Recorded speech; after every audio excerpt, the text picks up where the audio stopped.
کرتا ہوں، اب اگر تم اسے میرے پاس نہ لاؤ گے تو نہ تمہیں میرے ہاں سے غلہ ملے گا اور نہ تم میرے پاس ہی آ سکو گے۔ انہوں نے کہا کہ ہم اس کے بارے میں اس کے والد کو پھسلائیں گے اور ہم یہ کام کر کے رہیں گے۔ اور یوسف نے اپنے خدام سے کہا کہ ان کا سرمایہ یعنی غلے کی قیمت ان کے سامان میں رکھ دو۔ عجب نہیں کہ جب یہ اپنے اہل و عیال میں جائیں تو اسے پہچان لیں، اور عجب نہیں کہ یہ پھر یہاں آئے۔ بس جب وہ اپنے والد کے پاس واپس گئے تو کہنے لگے کہ ابا، ہمارے لیے غلے کی بندش کر دی گئی ہے، تو ہمارے ساتھ ہمارے بھائی کو بھیج دیجئے تاکہ ہم پھر غلہ لائیں اور ہم اس کے نگہبان ہیں۔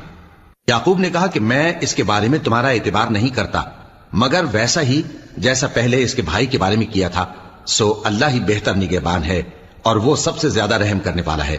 اور جب انہوں نے اپنا اسباب کھولا تو دیکھا کہ ان کا سرمایہ واپس کر دیا گیا ہے۔ کہنے لگے ابا، ہمیں اور کیا چاہیے؟ دیکھیے یہ ہماری پونجی بھی ہمیں واپس کر دی گئی ہے اور ہم اپنے اہل و عیال کے لیے پھر غلہ لائیں گے اور اپنے بھائی کی